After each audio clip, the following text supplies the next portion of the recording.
The podcast which you are about to listen to is an account of the tragic meeting between two film fanatics who had fallen upon the sharp words of a social media post that put them on a path to do the impossible. On the 3rd of August 2015, Stephen read the post from Dan the Man Morales, beloved punk hardcore music entertainer whose songs include I Want You, I Love You Lindsay Lohan, and Slut Hunt. Anyway, Dan the Man wrote, "All you need to know about the USA can be learned by watching the original Texas Chainsaw Massacre and Cocktails starring Tom Cruise." This quote blew Stephen's mind, and Andy was equally floored. They could not have expected as much of the mad and macabre as they were to see 2 weeks later when they sat down to record the podcast that would blow the minds of the fans. Both of them. For them, an idyllic summer afternoon recording session became a nightmare. They had to talk about the movie, Cocktail. Things got better when they compared it with the discovery of one of the most bizarre crimes in the annals of American history, the Texas Chainsaw Massacre. You talking to me? Did you have a brain tumor for breakfast? Well, who the hell else are you talking? You talking to me? I'm funny how? I mean, funny like a clown. I'm Peter Venkman. We all go a little mad sometimes. Man that doesn't spend time with his family will never be a good man. Damn! I'm kind of a big deal. First rule of Fight Club is, do not talk about it like that. Yeah, baby!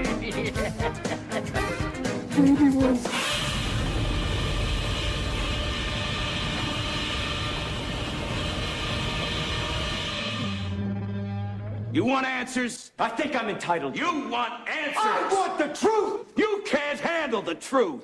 And the clock is running. Yep, because that's out of a film. That's fair. Okay, so welcome, Andy. This is Andy, and Hello. I'm Stephen. Yeah. We're in the conservatory. We haven't been in the conservatory since we reviewed the Christmas movies. Yeah, the Christmas movies. It's been a long time. Yeah. So, but it's a decent enough venue. Yeah, it's good. We were going to go into the cabin, but it seemed to be a little bit cooler today. Yeah, it's it's welcome. I like the cool. Yeah, a bit hot yesterday. It was. Weren't keen on it. Yeah, made me want to drink. Hot. Made me want to drink. Heat. It made me want to drink. Yeah. Made me want to, I don't know. Mix something up. Mix something up. What, like a cocktail. Oh, do you know what? Hey, that reminds me. Oh, yeah? Of a 1988 film. Really? Of the same name. In Cocktail, no one is honest. It's a very dishonest film. But it's almost you need a film where it's some weird way everybody's honest to compare it with. Yeah. How about the Texas Chainsaw Massacre? Andy? Perfect. Yeah. That would be a perfect film to... It's funny because everybody's been shouting Texas Chainsaw Massacre since the beginning of the episode. So it's like they've got the poster, they know what it's about. It's like, get on with it, guys! Aruba, Jamaica, you know... In 1 square mile of this saloon lies the greatest concentration of wealth in the world. Yes. But how was a bartender gonna get his hands on any of it? This is the big time. Are you ready for the big time, young Mr. Flanagan? I think I can handle it. This isn't what I ordered! Hey, don't get your act together! A white wine! All right. Now, what was it that you ordered? A martini! What's in that? There are many ways to fool a customer. You will learn them all. Yes, Obi-Wan. You get the women, you get the bucks. When you can see the colour of their panties, and you know you've got talent. Stick with me, son, I'll make you a star. I want you guys working for me! This is a real opportunity. Jet set bartenders, eh? The Caribbean Jamaica, man. Can I buy you a drink? My rum specialties, perhaps? Bartender with a line for everything. The bartender. Now, he's about to be swept off his feet. Wish we could stay here forever. By the one thing he didn't expect. Don't tell me Brian Flanagan is in love.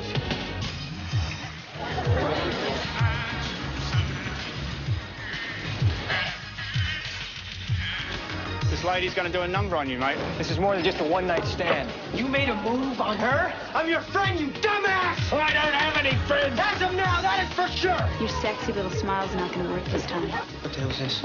That's for you. $10,000. Is that all your daughter's worth? You think I'm letting some bartender walk into my family? I love you. I want to marry you. Throw this bum out of here! You're so hung up on money. See this? Jordan? This is how hung up on money I am. And as for the way I feel about you, I guess you'll never know.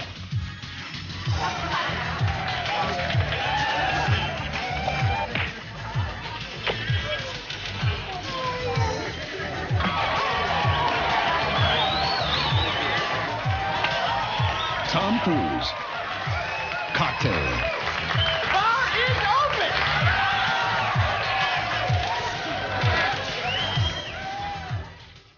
Yeah, so, but we are going to talk about the movie Cocktail, starring Tom Cruise. Yep. Co-starring the guy out of FX. Brian Brown, the FX movies. Do you know what? I cannot remember those at all. I don't remember the first one. The second one I remember. I really like the second one. Too, yeah. Probably would have, yeah. I remember a scene in a supermarket where he was using like loads of bits of food and stuff to make all these like contraptions to fight off the bad guys. It was really cool. Bar's closed, pal. I know, I'm looking for the manager. What's the matter? Find a hair in your quiche? No, I'm looking for a job. I see. You want to put a hair in somebody else's quiche? Cocktails and Dreams, that's the, yeah. The film seems to be a bit detached from reality because, you know, war is an exciting thing where you've been out, it's like as if you've been on a surfing vacation with your buddies. Or that's exactly what war's like. It's like the beginning of the Deer Hunter before they go to war, and it's exciting and they're all riding around and it's fun. So he gets on a bus and, just like any other bus ride, he seems to get on with all the other passengers. That's what happens on buses. He sits next to a woman who's got a child, and he picks the boy up, and he's saying, "One day, you and I are going to run that New York City." That, you know, so there's New York City over there. Yeah. Most prominent in the shot is the Twin Towers, which is, if you see it in a different time, it is actually representative of money, corporation. Yeah. He gets to New York. He gets to New York. And he knocks on at Uncle Pete. Yeah? Because Uncle Pete owns a bar. And he's thinking, Uncle Pete's going to help me get on my feet. I'm an ex-vet. People love me. And he literally gets told... Clearly never watched The Deer Hunter then. What? He's never seen The Deer Hunter. Funny enough... Oh, Rambo. In the same year, he actually was in Born on the 4th of July. Yeah, so of course he was. It's Yeah. weird, because this film seems so detached from the idea of what it is to be an ex-soldier or having... done your service, even out of wartime. It seems to be a bit of a fun time. So Uncle Pete says, you got to stand on your own 2 feet. You know, if you can't make money, then, you know, I don't want to know you. So he just pushes him out the door and says, you know, you gotta do your own thing. Right. Well done, Uncle Pete. Uncle Pete's a good guy. He's the best guy in this movie. Yeah. I think. At least he's honest. Yeah. So Brian Flanagan goes out to see if he can get a job. He doesn't just start realistically. He goes from right at the top. He wants to be a stockbroker. Right. No. Not cut out for the stockbroking. So then he goes to slice down. He wants to go into what's the slice down? Broker. Pawnbroker. Pawnbroker, yeah. He basically goes down the scale. The hierarchy, he's at the top, and then everybody tells him no. So he goes off and he starts college. Yeah. So during his first stint of college, he goes into a bar because he needs to make ends meet. He wants to get a job. You know how to make a red eye, Mr. What's your name? Brian Flanagan. No, I'm sorry I haven't had the pleasure as yet. What about a vodka martini with a Pernod float? I'm a fast learner. To throw a 400-pound psychopath out of a bar? Guess I could if I had to. What about a 100-pound ballerina that's been speeding for 3 days? Just open the door and let her pirouette out in the street? Well, these are just some of the tasks you'll be asked to perform, young Flanagan. This is the Upper East Side, the saloon capital of the world. The big time. Are you ready for the big time, young Mr. Flanagan? So he ends up working for Brian Brown, who completely corrupts him with these ideals and ideas that you don't need to have education. The idea of the film is that he will cheat to become rich, right? By looking for a rich woman. Obviously, the most important thing is money. Clearly. Yeah, money, and making it big, living the dream. But obviously, he can't do it in any conventional way. And that's the setup. That's it. Wow. Okay. So we don't really like Brian Flanagan. No. We don't really like Brian Brown, even though he is quite a quirky character who has lots of poetry and insight. And the sex on the beach. Yeah! The schnapps made from peach. The velvet hammer. The Alabama slammer. I make things with juice and froth. The pink squirrel. The three-toed sloth. I make drinks so sweet and snazzy. The iced tea. The kamikaze. The orgasm. Oh, hands up the merchandise. I wouldn't the poetry just be there to show the girls to say, oh look, I'm so deep, I read poetry, let's have sex? Yes, it probably is. Yeah. Right, can I tell you why I'm mentally scarred from this film? Yeah, okay, now you have the floor. It's a small thing, but I remember watching Cocktail in the 80s. No, it would have been the early 90s with my mum and dad. Yeah, mum and dad. Friday night film. You know what I mean? And there's a little bit of sex in the film. Little bits, yeah. Yeah, you hear it more than see it. Yeah. Kind of giving mum and dad the idea, the horn. So that night, we got to bed. They went to bed early, and they had some sex. And it was the worst night of my life. So just lie there going, oh God, Aruba, Jamaica. I'm all shook up. Yeah. So I've not been able to watch the film since because of that. You haven't been able to listen to Elvis since either. No, and that's why I hate Kokomo. And you only hear it on the beach, that one bit, but... So yeah, that's why I'm mentally scarred from this film. That's okay. Thanks. Luckily, you didn't have to watch it again. You can remember pretty much. Oh, I can remember it, yeah. There's really nothing to... It's funny because it's not a movie that you can forget. But it's not a movie that you take with you. Do you know what I mean? Yeah. It's something that you kind of vividly remember for reasons that you can't figure out. And that's why it's very hard to place. It's not a comedy. It's not a romantic. It's not a romantic at all. I mean, there's nothing romantic about... I mean, Elizabeth Shue comes along and she's this character who he meets on the beach. When he's away from Brian Brown, he seems to be independently doing okay. Mm. He's fresh, he keeps on going, he's doing things his own way. But as soon as Brian Brown appears at the bar, it complicates things, and he starts sleeping around again, and pisses Elizabeth Shue off. Of course, he doesn't know that Elizabeth Shue is the embodiment of everything that Brian Brown tells him to chase. She's rich, but she's dumbing it down, she's pretending that she's not. Yeah. So, in a weird way, there's no redemption for Brian Flanagan, because as soon as he finds out that she's rich, he wants her away from her father. And of course, then at the end of the movie, Brian Brown dies. Spoilers. Yeah. From alcoholism, and I think he cuts himself on a bottle. He commits suicide with a bottle. And what are we saying here? What is this movie really telling us? That's it. It's confusing. You don't know. Yeah, that's very odd. It's almost as if you need another movie to kind of compare it with in order to kind of make sense of it. How about the Texas Chainsaw Massacre, Andy? Perfect. I'm looking at this post from Dan the Man Morales. Now he came up with this, and I was drawn to it. I was fascinated, and I sent it to you, and I think you got it. Yeah. So he said in a post, all you need to know about the USA can be learned by watching the original Texas Chainsaw Massacre and Cocktail, starring Tom Cruise. That blew me away. That was profound. I thought about it, chewed on it, and said, Andy, what do you reckon if we did this? If we actually watched Cocktail, which is a painful experience when we don't have to do it again. Yeah. Obviously, Dan doesn't know about my past with a cocktail, or does he? Maybe he knew this. He's just trying to put me through some pain. But the thing is, when I was a kid and I watched Cocktail, I actually really loved the idea of being a flair bartender.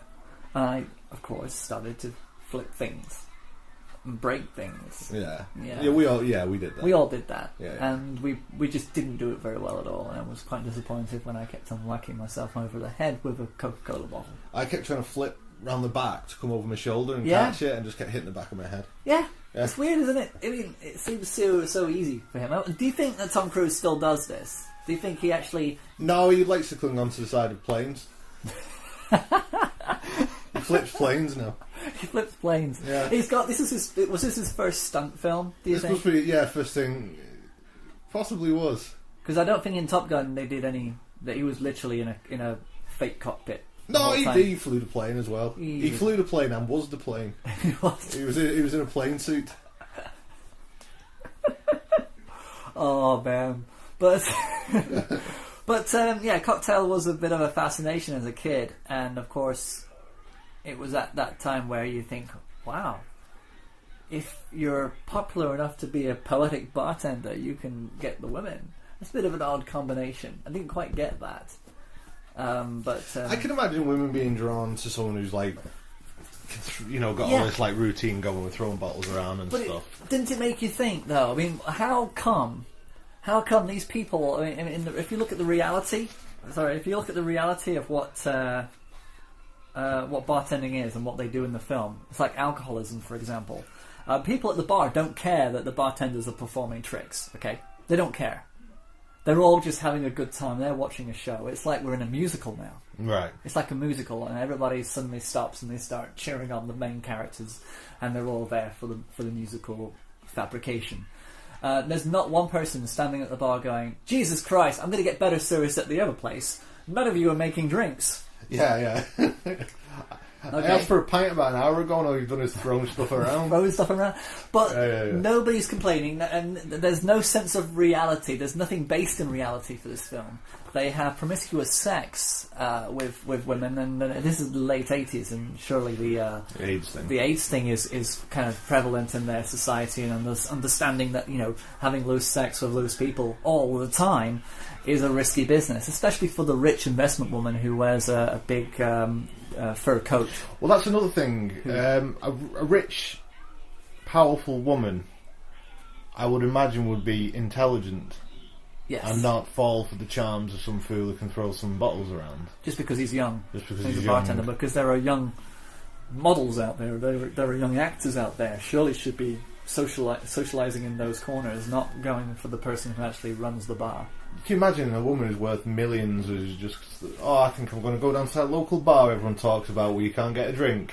And pull a bartender. Yeah, can I have one of those cocktails? Oh, look at what you can do. Well done for throwing... Yeah, but can I have the cocktail, please? Yeah, alright, yeah, very good, I'm enjoying it, but can you just make the drink, please? Okay, I get it.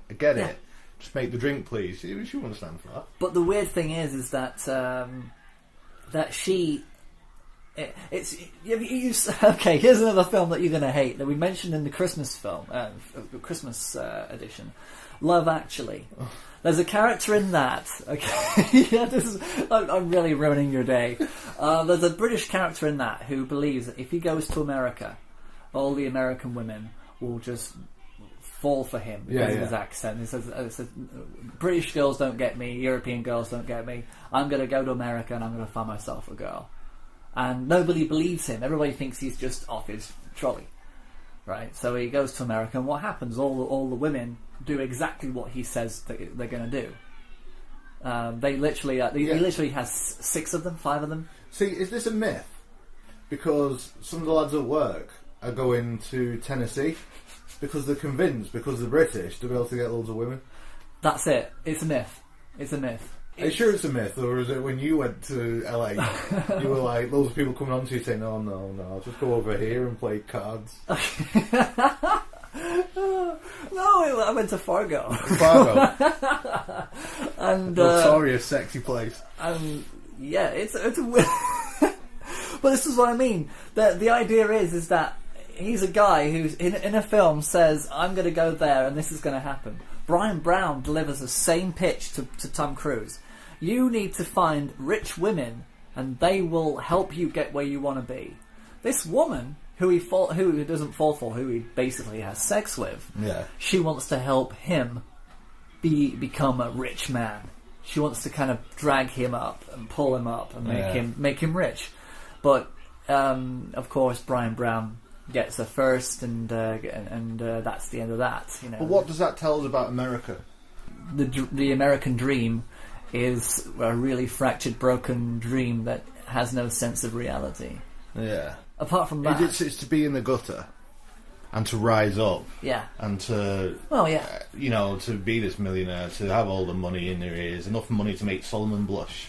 But that's it. Like George Carlin said, it's called the American dream because you have to be asleep to believe it. That's exactly it. I mean, a Cocktail is the domesticated version of the attack of the American dream. Yeah. Okay, Dan Morales actually commented the other day when I kind of told him that this was our angle. He says, well, why couldn't it be a celebration? I said, in Texas Chainsaw Massacre, probably. It's a celebration of freedom. Yeah. There is a celebration of freedom in that film. But the celebration is in the eyes of those who actually have money in Cocktail. The celebration that they're able to do whatever they want to the people below them. Yeah. That's the celebration. And the fact that despite everything that Brian Flanagan does or doesn't do, it seems as though he has no control throughout this whole movie. Everything around him kind of dictates according to what Brian Brown tells him. Yeah. It's the world according to Brian Brown, or Coughlin, as we should call him. At the end, he gets everything that he wants, and he's celebrating the American dream. But the domesticated version of that, it's the So the American dream is to lie, be misogynistic. Sometimes you've got to do things in order to get to the dream. You know what I mean? That's kind of that's the celebration. As long as you get to the dream, whoever you hurt, it doesn't really matter. That's probably what it is, because it's all a dream. It doesn't matter. You're not hurting anybody if it's a dream. If you're asleep, you're not hurting anybody. And being drunk is kind of a dream. A dream-like state. Yeah, that's why you never really see them hungover, because that would be a kind of a realization. We don't want reality in this film. Yeah. It's the American dream. But there is no freedom of choice. I mean, it tells us that not everybody is supposed to come home with a massive wage packet, that not everybody can live a life of luxury, but ultimately we're supposed to not only fall in love with the idea of being domesticated, a safe breeder, working class citizens who are there to provide a function. Well, there is no freedom of choice in America. There's the illusion of choice, but there is no choice. You still need people to run the slaughterhouses. Yeah. You still need people to pick up the garbage. Yeah. The only choice you've got is like paper or plastic, window or aisle seat. Yeah. You got no real choice. They give you the choices are all kind of within the consumer. Yeah. Freedom. Freedom of options, freedom of choice. You have a freedom of having things now on demand. There's a freedom of living a healthy choice, or the healthy choice being whatever choice they want to give you at that time, depending on what is considered to be... everything is an illusion. Yeah, everything is an illusion. Yeah, and that's, so in Cocktail, everything is an illusion. Yeah. If you compare that with the Texas Chainsaw Massacre, things suddenly change. What happened was true.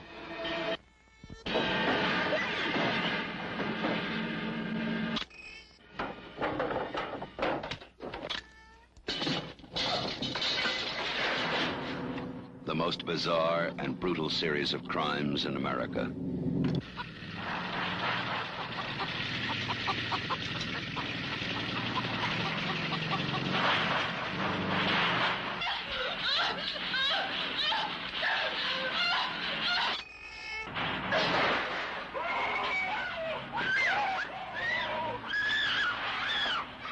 The Texas Chainsaw Massacre. After you stop screaming, you'll start talking about it. So these graves are being desecrated by some unknown figure in Texas. Yeah. It starts off with that gorgeous pan back with the radio broadcast. What's amazing about that first set of sequences as well, the title sequences, you've got that sound of the camera whirring. Yeah. Which I can't reproduce. But it's just, love it. Yeah. That is creepy as hell. When I watched this for the first time, I remember feeling uncomfortable because of that. Right. That winding 33mm thing. Amazing sound. They really played that up. And funnily enough, any sequel kind of tries to do it, and it just sounds naff. It's like, just don't bother if you can't do it. So it starts off with the grave robber, big monument with the body on there, and then you've got these 5 kids, 2 of which are basically gone back to their roots to visit Texas to find out about if their grandfather's grave has been desecrated. Yeah. Sally and her brother Franklin, they're kind of concerned. They want to know if his grave's been untouched. And that's a good setup for a film as well. I think it's a gorgeous setup. There's actually a reason for it. I mean, a lot of horror films, there's no reason why the kids are going. They're just going out to have fun. Yeah, we're going on a summer vacation. Oh, we broke down. Look at that house. We'll go there. But they don't. Oh my God, he's got a chainsaw. He's going to cut my butt. Yeah, that's kind of reminds me of another film, which was it Detention of the Dead? I've not seen Detention of the Dead. Oh man, it's a zombie film, but they seem to have made a lot of prosthetic butts because the zombies are all about eating butt. In that they don't. Oh dear! So they're just face down with their big mound of flesh on the top, and they're just butt munching the whole way through. I like a good butt munch. There you go. So the kids they get to Texas. They're just riding along, and they do a kind thing. They pick up a hitchhiker. Should we pick him up? Oh yeah, man, pick him up. He'll asphyxiate out there. What does he look like? Well, the son of a bitch is gonna smell just like the slaughterhouse. Oh, give the guy a break. He can sit by Franklin. What do you want to do? Oh, he's weird looking. Yeah. Now you think that here we would never pick up a hitchhiker because we've seen Texas Chainsaw Massacre. Yeah. And I've seen The Hitchhiker. And you've seen the Hitcher. Yeah, the Hitcher. Yeah. Oh man, what a movie. But to me, the word hitchhiker is a freaky word, Yeah. But back in 1973, I guess they're living the dream. They're free. The 70s was all about freedom. Yeah, late 60s, early 70s. 60s and 70s all about there's no free pressure. Love. We can do whatever we want. We're kids. And we're in a van and we're driving out. I mean, this was we're in America. It's the American dream. So as a hitchhiker, one of the characters says, "Oh, he's going to die in the heat. We need to help him." So they're really love thy neighbor kind of a group of kids. And even though when they get closer to him, they don't look at the blood on his face. They don't kind of look at the manic way he is. And think, nah, let's drive on. No, none of them, not one of them flags up a red flag until he's in the van for a good 5 minutes until he actually asks for the knife. Even though he's sitting there saying, yeah, my daddy, he goes to that slaughterhouse, and my granddaddy, he also goes to that slaughterhouse. Yeah, I've been in the kill room. I'm the killer. It takes a bit of an ugly turn because this guy in the hitchhiker... That's putting it lightly. It takes a bit of an ugly turn, doesn't it? Well, the hitchhiker says, hey, let me have a look at your knife. Bad idea, guys. I mean, come on. I mean, they seem so naive and happy to just give him the knife. Now, I'm on that train of thought, though. I know. It's show me your knife. No. Credits. Showing a knife. Everything's going to be like that. That's going to be our new thing. That's great. So, show me the knife. Yeah, sure, here you go. I said that. And then he takes a picture. He takes a picture with a Polaroid camera, and he shakes it for a few seconds, and he tries to charge him for the photo. Hey, you can pay me now. Huh? $2. It's a good picture. He said, not very good. And then they say no, and then he decides to set fire to it. Yeah. And it scares them a little bit, and none of them are actually thinking, okay, we're going to stop now, you've got to get out. Not one of them. They just carry on. They're fine. Yeah. And that is until he has the knife and he grabs hold of Franklin and he cuts his arm. Yeah. Only then does he get kicked out. Bit late. Yeah, Franklin's kind of in pain. But do you know what? The next scene, he's got a bandage on. They're carrying on driving. Pam's talking about Saturn being in degradation, or Sagittarius being, or whatever, the planets are aligning, and she's all gone all mystical and all this. Sally, she's preparing food. Franklin, can I have your knife? She uses the same knife that the hitchhiker not only cut his hand on, he does that as well, of course, that he used to cut Franklin. She then uses that knife to prepare food. The idea of blood not having any disease, that everything in this mindset is honest. They don't know. You can't just wipe a knife clean like that and then just use it for food. There is a chance of disease being passed, STDs, all kind of things can be passed with that knife. Whereas in Cocktail, they should have known better. Having loose sex with loose people all the time is a risky business. How are you making out with that little blonde chippy? How come I've always got the chippies and you're always with the princess? This man's phenomenal. Put him in a room full of women, and he goes to the poorest and the dumbest every single time. All right, I like it. Are you sure? Yeah, I do, a lot. So we move on, and yeah, that's good. Hello? Anybody home? So they of course they get to this house where they lived, and they had the swimming pool scene. Then they go for a wander, and they find this house. Hello? And of course, Kurt doesn't just knock and then go, nobody's in. Let's go. Credits. There's nobody in. There's nobody there. Let's go in. Let's go in. Let's have a little wander in, and even though the place is covered with skulls, so you can see the big nice velvet wall on the back there, and there's an eeriness about the house. You don't know if anybody's in there. It's Texas. Come on, think about it. No, I'm going to go a little bit further in. Hello? Hello? There he is, Leatherface, for the first time, with his mallet. He whacks him on the head, just like cattle. Yeah. So we've been introduced to the idea of slaughtering cattle in the actual scene in the van, and he's just flinching on the floor, and then he gets taken away. Yeah. Pam Kurt doesn't go, that was odd. I didn't hear anything, but I'm just going to go and have a look, and I'm going to make the same journey. Kurt?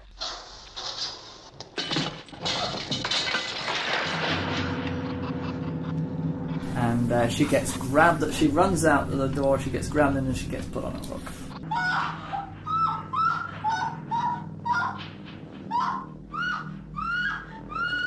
But that's one of the things I love about these kind of films, where the audience knows more than the characters. Yeah. You know what I mean? So something just horrible just happened to that guy, and then she's like going in, she's thinking, no, don't go in there. Don't go in there. Because you know what's in there. But she doesn't, and I like that in a film. Would it have worked if it was the other way around? If she went in first and he went in second, would they be as concerned? Because they would probably be thinking that he might be able to save her. So go on, go and get her. Go get her. If it was the other way around, we probably wouldn't be as worried. Yeah, I suppose so. So doing it this way, we know that if the guy's got no chance, then this poor girl with her... It's a bit sexist, that though, isn't it? Isn't it? Yeah. But that's the way they design it. Yeah, absolutely. To make you believe that's even though these films were actually trying to do the opposite. They were trying to empower women. Because it's the woman who survives. She's the one who survives. But that's not because of the rightfulness of equality, gender equality. That's purely because guys will be thinking about her after the movie. Mm. Will be wanting to put their arm around her and comfort her, and there is a kind of a menace behind the fact that it's always the woman who survives at the end of the movie, because it keeps us craving more of that feeling of protection over women in horror films. But yeah, that's the weird thing. How are we doing? The putting her on the hook, though, that's such an iconic horror moment, isn't it? Yeah, the hook scene. Now, I watched the documentary, and they said that originally they wanted the hook to go all the way through. Yeah. But then people would be thinking about how they did the trick. How did they get the hook to go through? Yeah. So the idea of it not coming through and making it ambiguous is that you don't know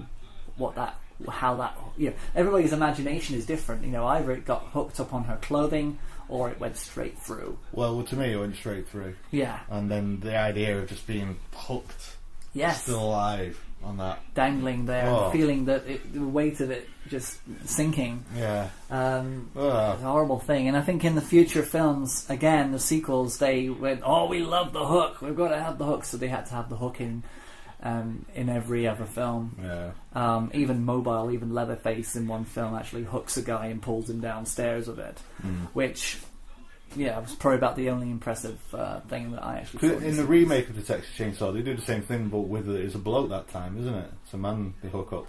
Right, yes, they do, and then they find him. He's in the tub, and he's got the mark on the back. Yeah, and that's when Jessica Biel finds him. Yeah, she was good. Yeah, Jessica Biel was great in that film. You do know she was in a TV series, a very Christian TV series called Seventh Heaven. Seventh Heaven, when I see their happy faces smiling back at me. Seventh Heaven. That's it. If somebody's out there, just come on out. She was kind of like the Waltons of the 90s. Really? Yeah, and she played one of the daughters. But every time I see her, I cannot visualize her as being anything but very, very religious child. It's kind of ingrained. It's like seeing Columbo as a priest. It just doesn't make sense. But that film was... I think that was the only honest portrayal of the Texas Chainsaw Massacre films, which is odd because usually when they do a reboot, like in Halloween, they take something away from the original. Yeah. And I thought it was a faithful sort of reimagining of it, if you will. And it was about time because all the other sequels were kind of playing with it as if it was a fan film. But around that time, we were getting decent remakes. You know, because we had the remake of The Dawn of the Dead. 2002, 2003, yeah. And the remake of Dawn of the Dead was great. Yeah. Yeah, I really enjoyed Horror that. films took a dark turn, wanting to be gritty and realistic instead of being the Texas Chainsaw Massacre had like a filter over it the whole time, so the whole thing felt really heavy. Yeah. You know, heavy. That's it. That's kind of it. It does feel heavy, and there was a gravitas to it. I mean, Final Destination was kind of started in that time. The first of those was actually quite a good film. Yeah. All the others were kind of just A Million Ways to Die kind of movie. Yeah, that's all they thought about. But but this original, I kind of can't understand where they went wrong with the sequels, because they had the original as a template to look at. It's as if everybody looks at it differently, and that the filmmakers who actually made all the other films didn't see the film properly. They didn't look at it and think and understand where the feeling was. But haven't we just had the same thing discussed with The Exorcist? We did exactly the same thing. That they missed the soul and the heart and the core of that movie. And again, all the sequels to the Texas Chainsaw Massacre look more dated than the first one. Yes. What? The sequels looked like televised sitcoms. Yeah. They were staged badly. There's nothing in them. I mean, they were just basically platforms for young actors like Renée Zellweger and young actors like Dennis Hopper and Matthew McConaughey to kind of get to chew the scenery a little bit before taking on meatier roles. Excuse the pun. But Dennis Hopper, an odd decision for him to do that. I think because he was an embodiment of the Easy Rider, the freedom films, that he himself should have looked at it and said, well, I don't know what you kids are doing, but this isn't Chainsaw Massacre. This is just, this is nothing like what we used to do. Yeah, Hopper probably they didn't care. That's probably what it was. Yeah. I want to do Blue Velvet. You want to do some Lynch films? We haven't touched Lynch in a long time. No. I'm sure he's quite appreciative of that, but... Do you live in Los Angeles? And are you into the hard bends of rock and roll? You should head out to Cafe Nila on August 29th, this 2015, because Dan the Man Morales and his band Pee Wee Herman Cholos is playing out. Cafe Nila is at 1906 Cypress Avenue, Cypress Park. That's just south of Glendale. That is also just south of Highland Park. Wow. And if you're coming from the north and you hit Dodger Stadium, guess what, guys? You've gone too far. Event starts from 8 p.m. onwards, and it's only $5 to get in. Rock and roll, people! Only $5. Amazing. That's Pee Wee Herman Cholos playing Cafe Neela, Cypress Park on August the 29th. That is your Saturday night ticket, folks. Dan the Man Morales. Bag it up, people. Okay, so let's do the comparison. Let's look at this. Let's look at Texas Chainsaw Massacre and Cocktail as dictated. Go for it. Okay, I'm going to go for it. Now, both movies begin with that journey across country. And it's funny enough, there was a screenshot that I actually managed to grab where a car is overtaking a bus. In Cocktail, it's the group of veterans overtaking the bus that Brian's on. And in the Texas Chainsaw Massacre, it's the kids overtaking a car. It would have been great if they overtaking the car and it's like Cruise, just looking out like, with that smile. That would have been great. I mean, it would have been even better if it was all the cast from Cocktail going across Texas. Yeah. Let's flip it down. So, yeah, but they're both basically... both characters are going back to their roots. Brian's Cocktail. Brian's he's going back to comfort and safety. Yeah. Whereas Sally, they're going out to find out if their grandfather's grave has been vandalised. Right. Not really. It's a route, but it's not necessarily safety. I mean, their family used to work in the slaughterhouses, so and they seem quite comfortable with this. In fact, all the kids seem really comfortable with the idea, apart from when they're describing the vicious ways in that they killed the cows. Absolutely, Sally is a representative of the drawing into family, and which is why she wins at the end. She defeats the family of cannibals to escape Leatherface and go on another journey, saying F off to the world of chaos that she leaves behind. And just like Brian is at the end as he embraces family life once again. Yeah. And says F off to everything that happened in his past. This is where I need to be. I've got twins coming along the way. This is great. But does he believe it? I don't know. There's a kind of like you say, this honesty, dishonesty. Yeah. We believe that she feels that Sally at the end of Texas Chainsaw Massacre has never felt so free. Mm. She is laughing at the mockery and the chaos behind her, as if it was like, this is it, I'm free now, I'm so happy to be a survivor, this is incredible. She doesn't even give it a second thought about what's lost. She just thinks, this is it, I'm free, this is the real sense of freedom, I survived. But Brian seems to be under the illusion, under this kind of fabrication of what he believes is freedom. Right.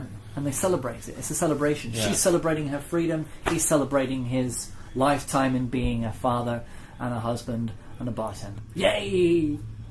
Cocktail! Yay! So then I started to think, okay, what if all the characters in Texas Chainsaw Massacre were representative of different personalities of Brian Flanagan? Right. Now, and we can, as you know from the poster that I did, I kind of stuck all the dead people in his brain. They're just stuck in there and they're just blood gushing out. Because they've all been killed off. These are different aspects of his personality that have been destroyed by Leatherface. Yeah. Leatherface is Brian Brown. Okay, that's the setup. And Sally is the only part of him that survives at the end. It's kind of the only bit of honesty that he has left. Right. Family and freedom. Okay, so let's start with Pam, the girl in the red shorts. Incidentally, when they did the Next Generation, Texas Chainsaw Massacre, they had to have a girl in red pants in that one as well. Yeah, of course they did. They had to. Yeah. So Pam represents Brian Flanagan's dream through prophecy. The idea that, one day I'm going to rule New York. She puts a lot of stock in astrology and how the stars alignment, that fate is not without its controlling elements, whether he wants to happen or not. Brian loses that faith only to have it restored in the face of adversity after the death of Doug. He realizes that what really is true about his false world of $1 Million Dream.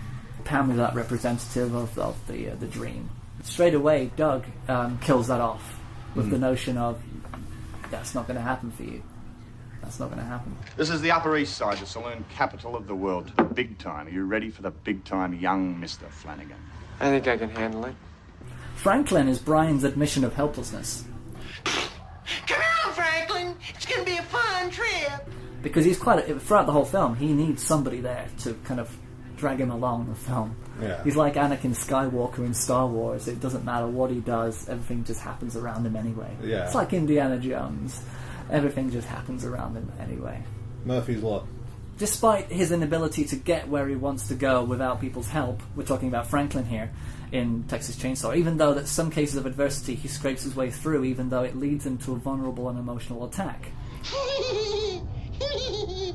It's just boom, goes boom, and then boom, and then The only one that stays with him and keeps us going is that sanity. His sister, Sally. Sally, they took the keys. We don't have any keys. Sally! Who, on the set of Texas Chainsaw Massacre, Franklin, the actor who played Franklin, went out of his way to piss the actress who played Sally off all the time, just to kind of give that sense of realism. That brother-sister thing. Yeah, but really pushed it to the point where she was just really, really pissed off with him. Right. And, you know, so there's that scatteredness, that craziness, and she just literally just puts up with him. So the only part that survives in Brian Flanagan's life is the bit that puts up with everything else, all of his different personalities. Because Sally is able to reason with her present circumstances and deal with them. Kirk is Pam's boyfriend. They're the ones that go off to find the swimming pool that isn't there. He's the guy who walks in blasé. Yeah. He's Brian's ability to look for solutions to a problem, however, because straight away he thinks, well, we've got to get some gas. We're going to go and find somewhere to gas. Where's the swimming pool? Pam wants the swimming pool. We're going to go and find the swimming pool.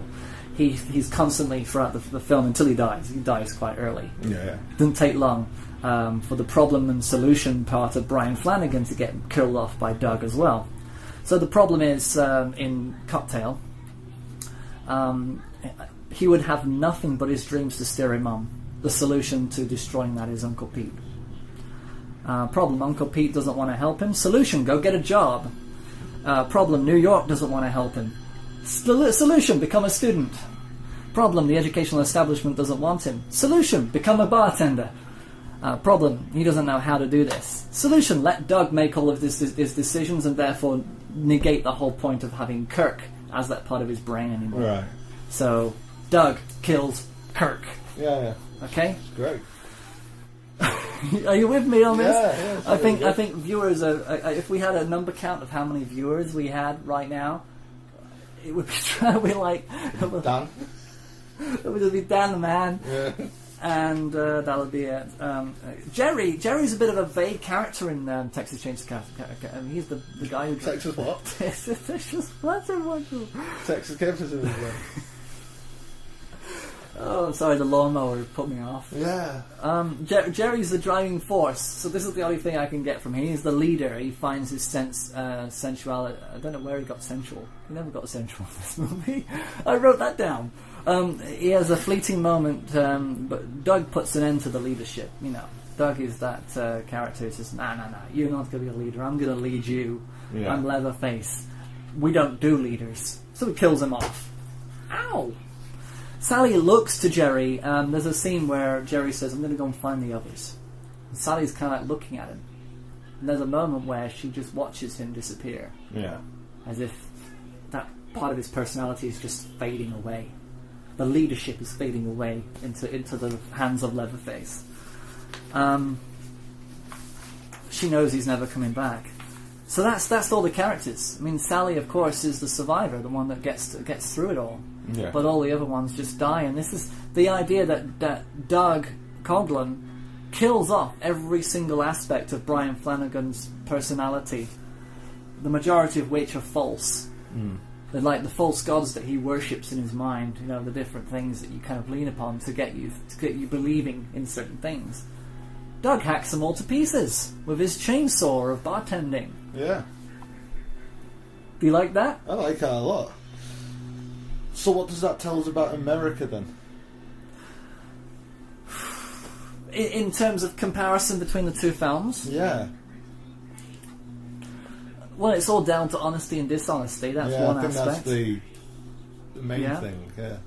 But that honesty comes with a certain amount of naivety. That is a more of a freedom assigned to that. Yeah. That if what you don't know won't hurt you. Generally speaking. Yeah. What you don't know won't hurt you. I'm guessing. Yeah. Because like when Sally drives off on the back of that truck. Yeah. I've always got the feeling where Leatherface is just spinning the chainsaw around, that the most free person there is Leatherface.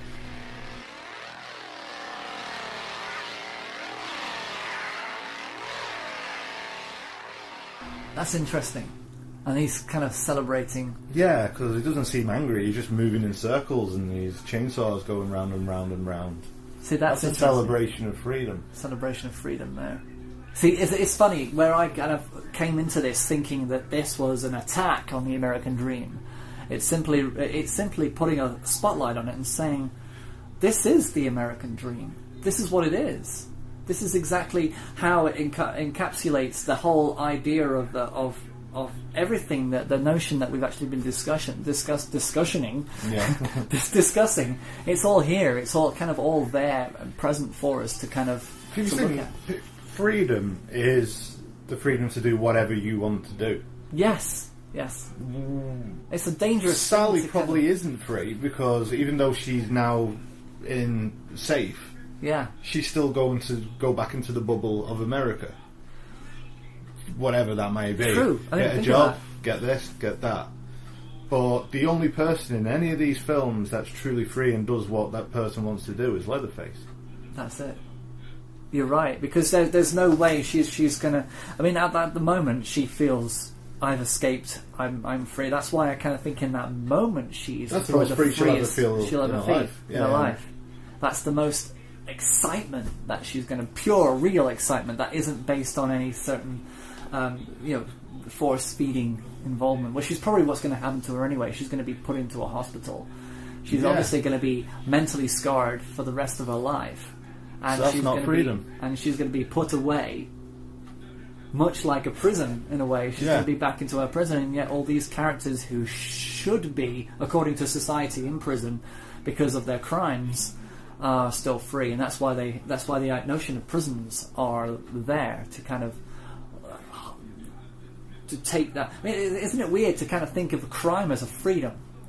To think of taking somebody's stuff, being a thief, being a killer, being anything like that. Well, we don't kill anybody because society dictates that it's wrong. Yeah, which is people have made that decision for us. And that's an it easy is decision. Wrong. It is wrong, but you know what I'm saying. It's an easy thing to kind we of. We don't steal because society has told us that you shouldn't steal because society wants us to consume, not steal, not take. Yeah.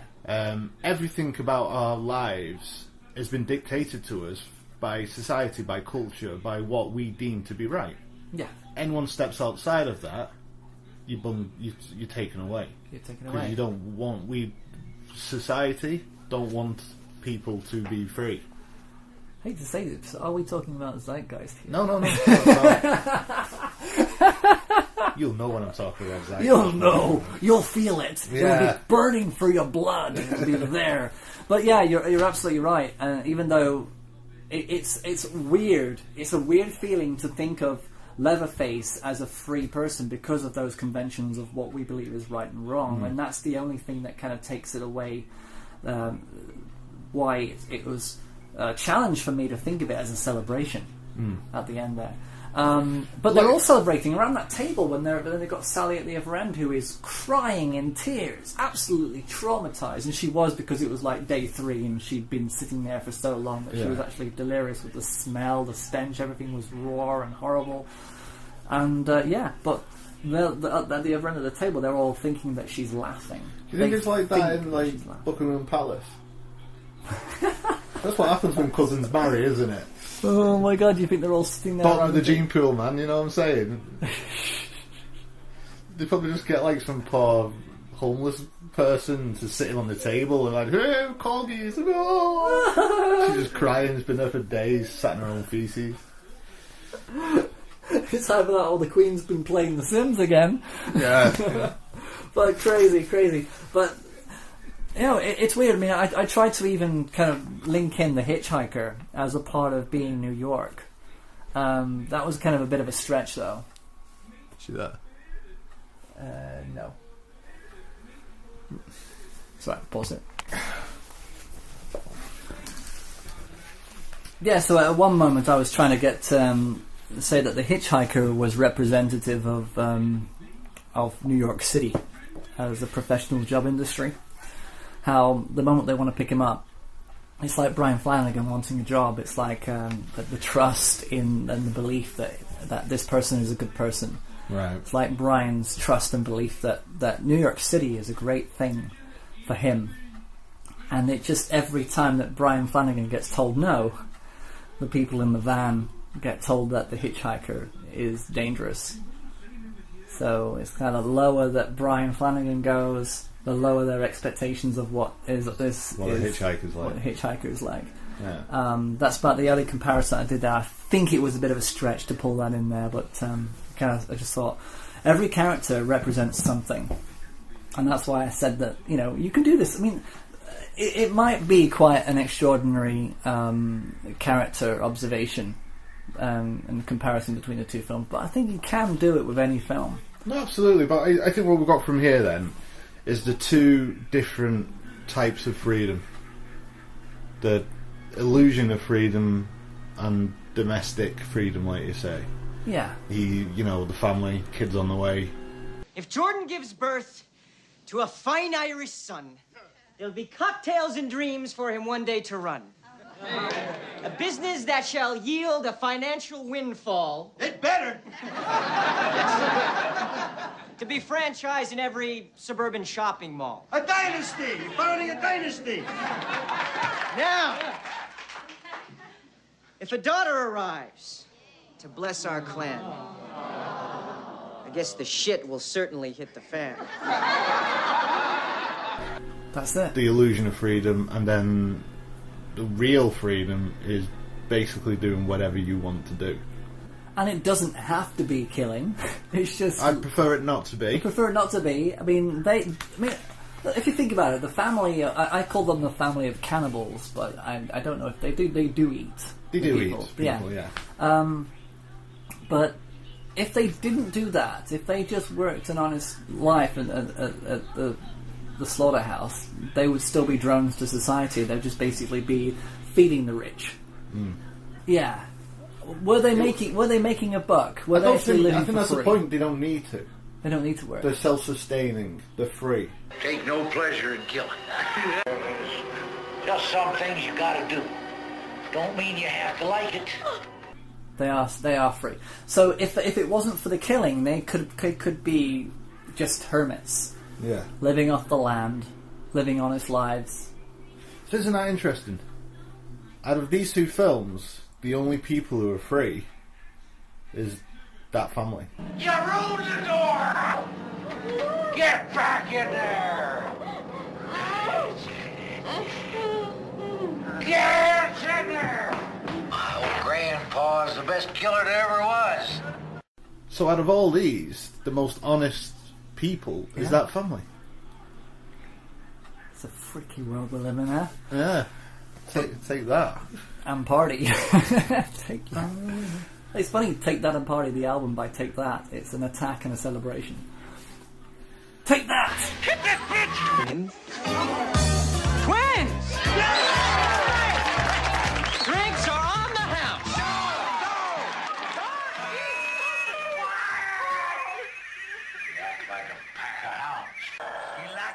And Party! Yeah. Sorry. I thought it was an attack on your ears. It's an attack and a celebration. It's an attack on the senses and a celebration of surviving it. So I didn't think we could do it. When I proposed this to you about talking about both Cocktail and Texas Chainsaw Massacre, I didn't think that anything would come of it. But I think we kind of... Well, I hope Dan likes what we discussed. I hope so too. I like your comparisons. That was very clever. Very good. There was a lot more involved in this, and I could have trimmed away the fat. a little bit more efficiently had I put them on a slow spit roast and kind of slowly watched the fat dribbling off. Yeah. Sorry, Put them on the hook. Sorry, I was getting a little bit sidetracked. But yeah, I had a lot of additional things, but yeah. There's just too much in here to really go for. Maybe I'll just put the essay up online, and somebody who's weird enough and sad enough will put it on as a blog. That's it. We'll blog it up. You can blog the notes, and you can have a look, just in case you really didn't understand what the hell we're talking about. Yeah. So there we go. That's it. That's another episode. Next week we'll be talking about. Who knows? We're not going to tell you. No. But it might be in another language. It might be in Not us. We'll talk about it in this language. Wouldn't that be great if we all of a sudden... Let's learn another language for next week. Shall we? Klingon.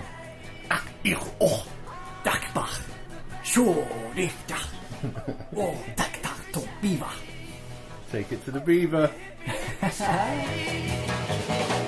hippie shake. Happy about. Tell 'em. I see things.